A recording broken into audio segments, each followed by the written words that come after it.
Temos jogos marcados com a Alemanha, e que é os amistosos que nós marcamos antes da competição. A gente optou dessa maneira por já estar a Alemanha ser um grande time com jogadoras potentes, jogadoras também grandes, né, que também estão evoluindo e que serão amistosos importantes. E a gente já está perto, né, da Holanda, que é onde a gente começa a nossa competição. Eu acredito muito na versatilidade. Sempre acreditei. Não é o fato, vai jogar na ponta, vai jogar só na saída. Eu acho que quanto mais opções a jogadora te dá, melhor é a condição, né? Melhor para o time, melhor para ela abrindo um leque de opções. Haja visto algumas coisas, algumas conquistas que já aconteceram de algumas seleções do mundo. Eu posso te dar dois exemplos. O exemplo no Brasil foi a Mari, que era oposta, jogou como ponteira a Olimpíada de 2008. Eu posso te dar um exemplo da russa do Muzelski, que era central, jogou como oposto e acabou eliminando o Brasil na Olimpíada, ganhando do Brasil na Olimpíada de Londres, 2012.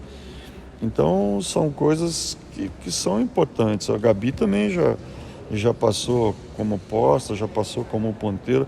Você já não jogou como oposta? Não.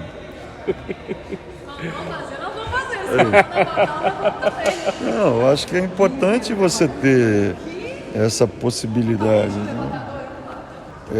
A Gabi jogou a Olimpíada do Rio. É uma coisa interessante, né? Quando você leva 12 jogadoras, você fala assim, tá bom, quem se machucar líbero, quem que faz a posição? Ela é uma que poderia ter feito caso a Leia se machucasse em Londres. Então tem sempre essa possibilidade. Se ela te dá, a Jaqueline, por exemplo, era outra que ela poderia em Londres, ou a própria Natália, entrar como líbero. Então tem coisas que a gente precisa entender o leque de opções que a jogadora te dá. Quanto mais for essa possibilidade, maior é. Então a gente procura já, como é muito diferente as asiáticas, a gente sempre dá uma prioridade maior para a gente se aproximar muito das asiáticas, né? Porque a adaptação para os outros times é um pouco mais fácil. O difícil é você jogar na velocidade que o Japão joga, treinar na velocidade que o Japão joga e também a China. Então a gente está dando muita prioridade ao treinamento do sistema defensivo em relação à velocidade que o Japão e a China jogam.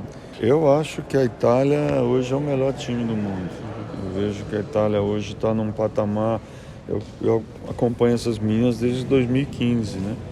É um time que já jogou 2 Olimpíadas, foi nono no Rio e quinta colocada em Tóquio, mas já jogou 2 mundiais, já está vindo, um mundial, mas jogou vários, é quase o mesmo time que jogou a final em 2017 com a gente lá na China, né, do Centro de Grand Prix. Já estão na luta, então eu vejo a Itália à frente. Depois eu acho que a Sérvia, com a Boscovic, muda, os Estados Unidos sempre, a China para o Mundial, eu acho que sem a Zhu e a Zheng vão sofrer um pouquinho, mas também é sempre um grande time. Mas eu vejo assim, Itália, Estados Unidos, Sérvia. Depois aí começa China, Japão, Brasil, nessa mais ou menos em quarto. Em quarto tem várias seleções. Eu acho que a gente tem chance, eu acho que a gente tem um time chato, um time que luta, que briga, que incomoda.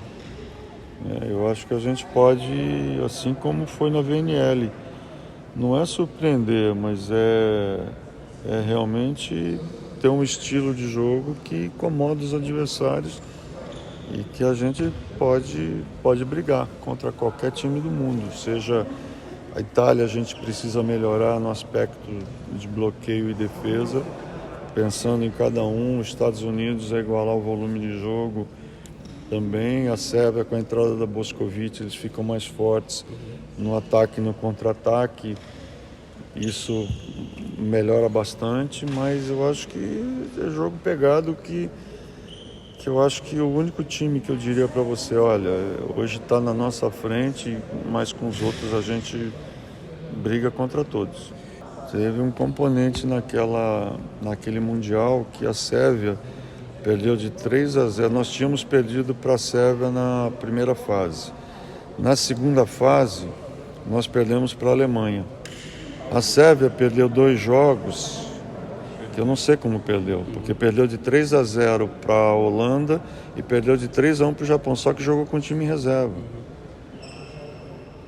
Não haveria necessidade da Sérvia jogar com o time em reserva, mas ele optou por jogar com o time em reserva e nós chegamos para decidir contra o Japão, que é um jogo que a gente ganhou, mas tendo que ganhar de 3-0.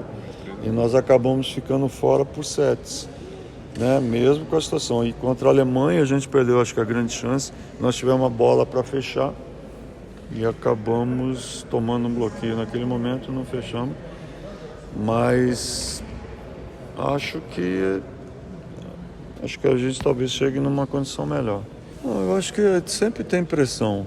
Qualquer campeonato que você vá jogar, você pode dizer assim, não, mas vai ter pressão. Na hora que começar o Mundial, a gente mesmo vai se colocar uma pressão de tentar lutar, de tentar brigar pelo título, de tentar conquistar.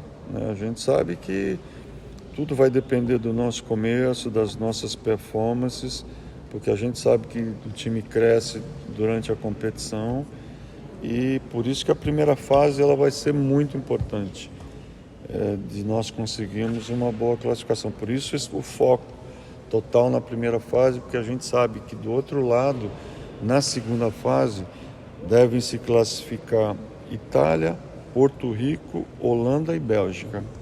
Os outros 2 times são asiáticos, são africanos. Então estão um pouco abaixo desses 4 times que eu citei. Pode dar diferente? Eu acho difícil. Mas eu acho que esses 4 se classificam. Então esse é o cruzamento que quem sair do nosso grupo vai pegar. E aí é outra coisa, mas a gente primeiro precisa classificar para poder pensar nesse segundo grupo. Mas eu acho que a gente tem chance de brigar. Eu acho que eu vejo o time assim, otimista, elas estão treinando, eu disse, com bastante energia, estão super dedicadas e que estão acreditando que podem chegar. Isso é legal.